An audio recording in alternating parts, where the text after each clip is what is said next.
नमस्कार, पुण्य श्लोक अहिल्याबाई शो में इस वक्त हम वो चीज़ देख रहे हैं जो बहुत हद तक 7 साल पहले भी दिखाई गई थी। जी हाँ, हैरानी होगी।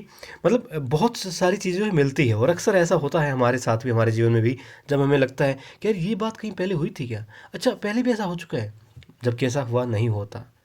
मगर यहाँ पर देवी अहिल्या और उनकी सासूबाई पहले भी रात को वही बात दोहरा चुकी हैं जो अब कर रही हैं। क्या? देवी अहिल्या से वो कहती हैं कि तुम सोई नहीं अब तक। मगर अब देवी अहिल्या सासूबाई से कहती हैं कि सासूबाई आप सोई नहीं अब तक।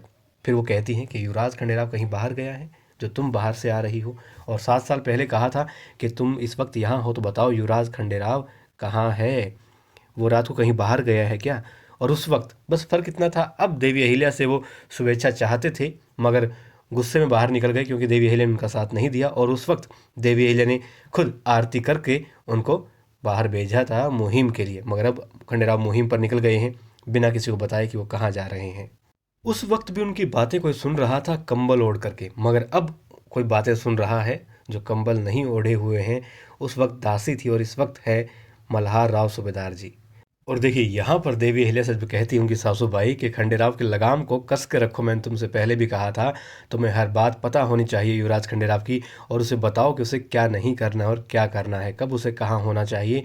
तुम उसे बताओगे अहिल्या, तुम समझाओ उसे, तुम ऐसा नहीं कर रही हो। और फिर सूबेदार जी आते हो, कहते हैं कि पहले तुम हर बात के लिए मुझे दोषी ठहराती थी कि युवराज खंडेराव ये नहीं कर रहे हैं, खंडेराव ने ये नहीं किया, या मैंने उसे खाम खा डांट दिया, मैं उसे ये नहीं कहता, उसे इस तरीके से बात नहीं करता।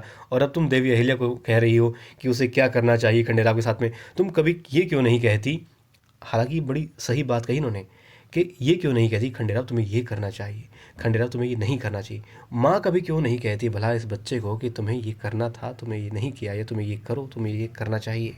और यहाँ पर तनाव बढ़ सकता था देवी अहिल्या के सासू भाई और ससुर के बीच में, मगर देवी अहिल्या ने बखूबी अपनी सासू भाई का साथ दिया।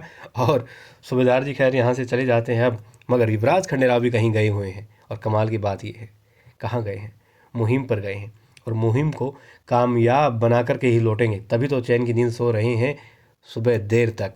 क्यों? क्योंकि उन्होंने ये कहा है कि आज ही इस मुहिम को कामयाब करना होगा, मुकाम तक पहुंचाना होगा, अंजाम देना होगा इस मुहिम को आज ही, और ज़्यादा इंतज़ार नहीं किया जा सकता। अपने दोस्त को और उस गांव के सरदार को उन्होंने ये बात कही है। तो जाहिर सी बात है, जब वापस आकर सोए हैं तो मतलब कि सफलता प्राप्त कर चुके हैं युवराज खंडेराव, तारापुर मुहिम को जीत चुके हैं। जिस हिसाब से उन्होंने जो बात कही थी कि आज ही करना है, आज रात को ही करना है, उस हिसाब से यही लग रहा है कि उन्होंने सफलता प्राप्त कर ली है, तारापुर मुहिम को जीत लिया है। एक बात और, क्या जब पता चलेगा कि तारापुर मुहिम को, तारापुर के किले को जीत लिया है अकेले युवराज खंडेराव ने, तब गर्व महसूस करेंगे सूबेदार जी। क्योंकि गौतम बड़े सरकार ने कहा था कि जब बात आती है कि युवराज खंडेराव के गलत होने पर, गलत करने पर, तब तो तुम्हारा बेटा तुम्हारा बेटा, और जब गर्व की बात होती है तो आप कहते हैं सीना चौड़ा करके कि आखिर बेटा किसका है। तब हालांकि इस बात पर खुश हो गए थे सूबेदार जी, मगर क्या इस मुहिम के लिए भी, क्या इस बात के लिए भी युवराज खंडेराव को, जो अकेले उन्होंने अंजाम दिया इस इतनी बड़ी मुहिम को, इस खतरनाक काम को, तब भी गर्व के साथ में और खुशी के साथ में गले लगा पाएंगे युवराज खंडेराव के पिता युवराज खंडेराव को?